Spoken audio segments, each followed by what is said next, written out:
Hi, class ninth. This is Dilip here. Today, I will discuss you on the chapter of history. First chapter name is French Revolution. Okay, so today's morning I took the class on the behalf of history. The first chapter French Revolution. So now we are going to introduce a video where through you will easily understand how the French Revolution get started and what was the problems were there. Okay, so now you are looking the map of France. Okay, आप सभी को France का map दिखाई दे रहा होगा. ये France का एक पॉलिटिकल मैप है जिसमें फ्रांस के आसपास की कंट्री जैसे कि आपको स्विट्ज़रलैंड, जर्मनी, इटली, बेल्जियम, ये जो है ना कंट्री वो दिख रही हैं. लेकिन रियली मैं आपको बता दूं, ये जो है ना मैप करंट का मैप है, क्योंकि ये जो बेल्जियम दिख रहा है आपको, लग्जमबर्ग दिख रहा है, जर्मनी दिख रहा है, ये 1789 के समय नहीं था. फ्रांस एक मोनार्चियल स्टेट था, यानी कि किसी राजा के अंडर में था. तो उस समय ऐसा फ्रांस जैसा आप अभी मैप में देख पा रहे हो उस तरह नहीं था.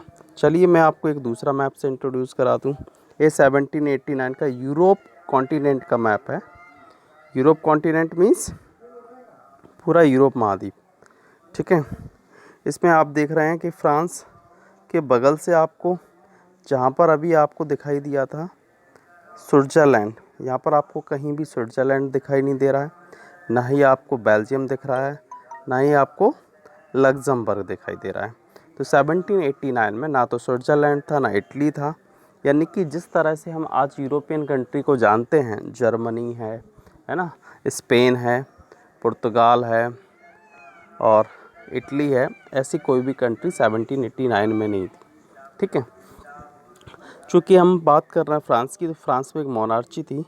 ये ना जो फ्रांस में एक मोनार्ची थी यहाँ पर, और मोनार्ची मतलब होता है राजतंत्र. क्या होता है? राजतंत्र.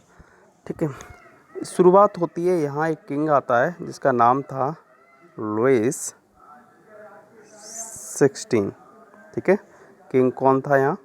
1774 में क्या होता है, यहाँ का राजा बन जाता है लुइस 16. ठीक है, कितने साल का था ये? 20 ईयर एज का था. ओके, जब ये यहाँ का राजा बन जाता है तो इसने, जब इतना बड़ा एम्पायर है इसके पास में, तो इतने बड़े साम्राज्य के पास में इसका खुद का ट्रेजरी होगी. तो इसने देखा कि इसके पास तो कुछ ट्रेजरी है लेकिन ट्रेजरी में जो मनी होना चाहिए था वो मनी नहीं है. यानी कि मनी है क्या इसके पास में? नहीं है. ठीक है, हमने आपको मॉर्निंग के लेक्चर में बताया था कि रेवोल्यूशन क्या होता है. तो फर्स्ट हम क्लियर करते हैं रेवोल्यूशन को. तो रेवोल्यूशन क्या होता है? जब people mass uprising of a people, यानी कि लोगों का एक बड़ी संख्या में सामने आना. किस लिए? For a political change.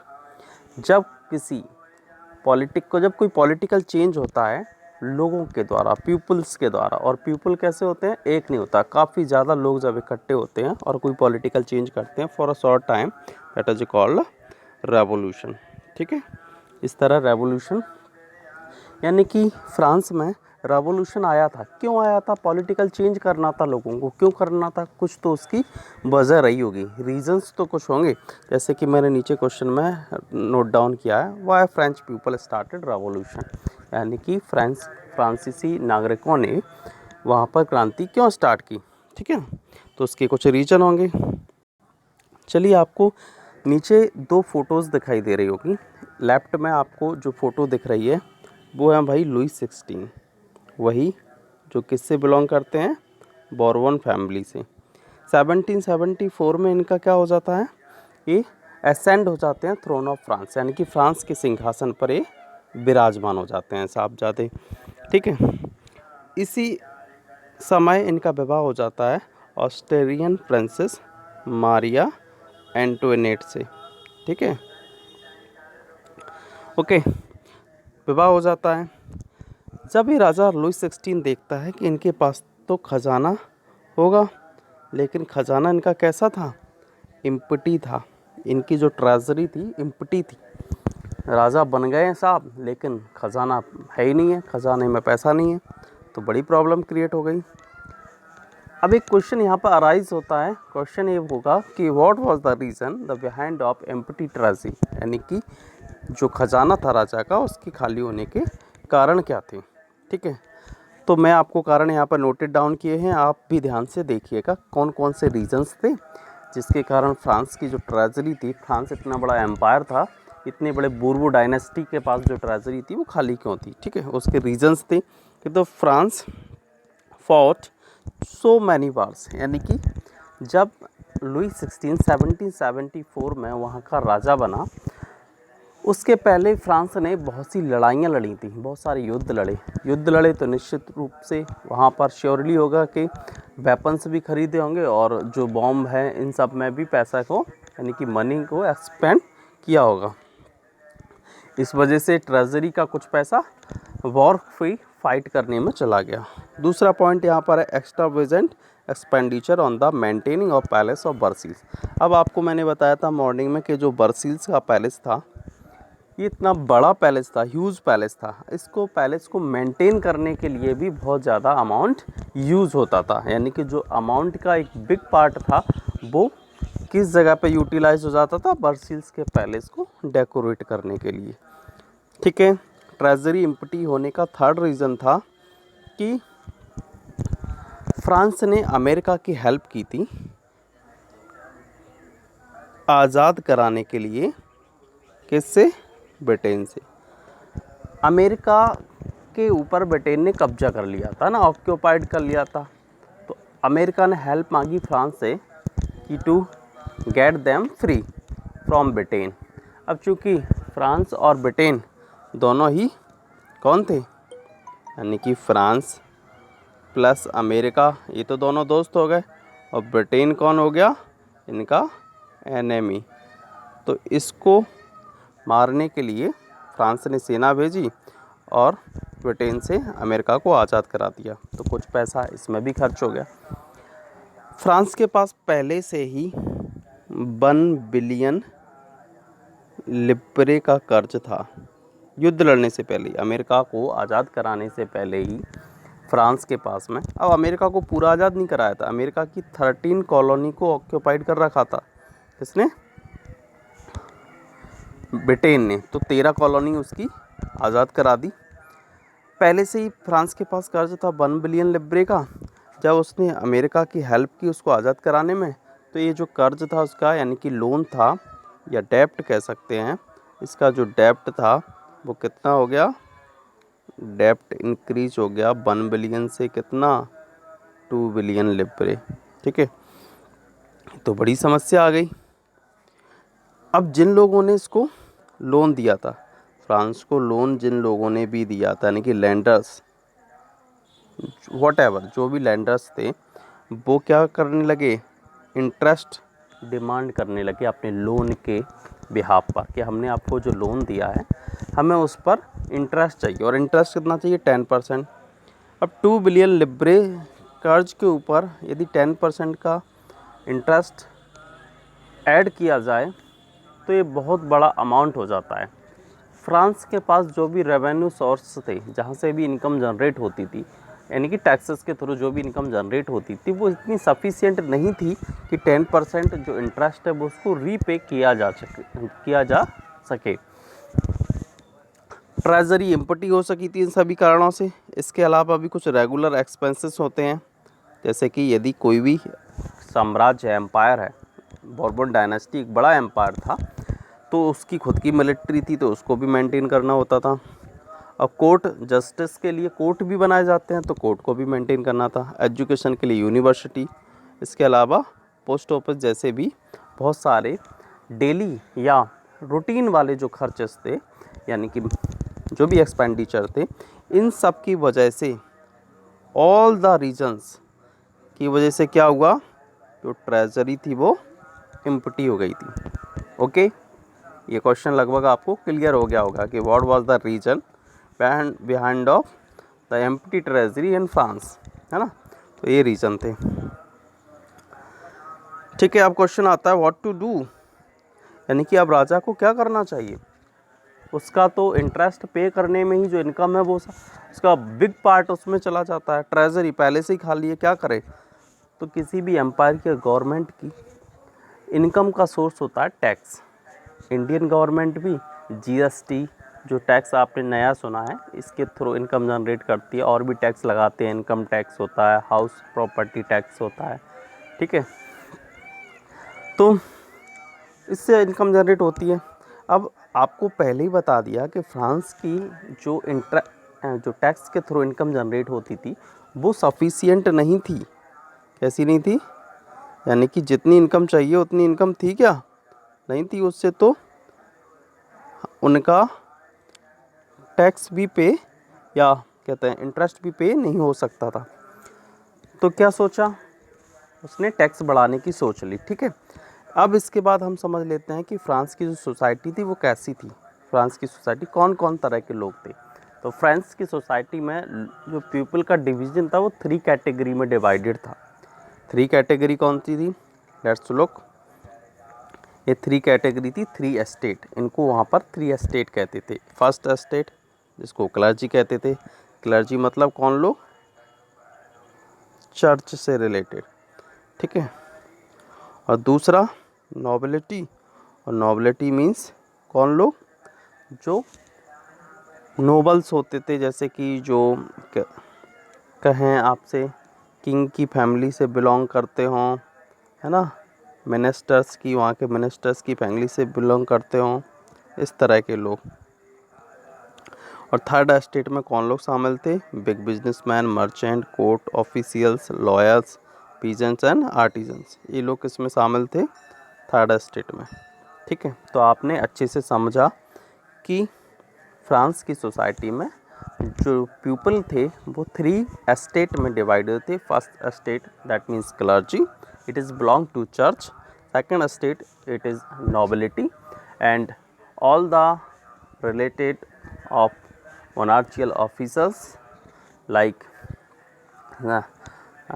troop commanders, like ministers and their family is belong to nobility, है ना। Third estate all the poor persons, laborers, teachers, doctors, है ना, big businessmen, they all are included in the third estate, है ना। ये सब लोग third estate में डिवाइडेड थे, ठीक है।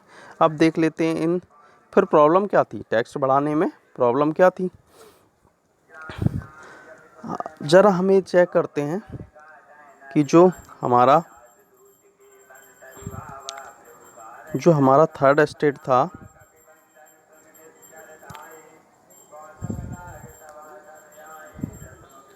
उसमें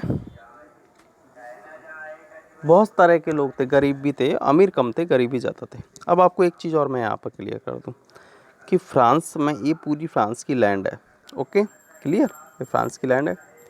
इसमें से 10% लैंड है थर्ड एस्टेट के पास और बाकी 90% लैंड किसके पास में है, फर्स्ट एस्टेट के पास और सेकंड एस्टेट के पास, ठीक है। यानी कि टोटल कितनी लैंड है 100%, उसका 10% किसके पास है, थर्ड एस्टेट के पास, और बाकी की रिमेनिंग 90% किसके पास है, दोनों स्टेट के पास।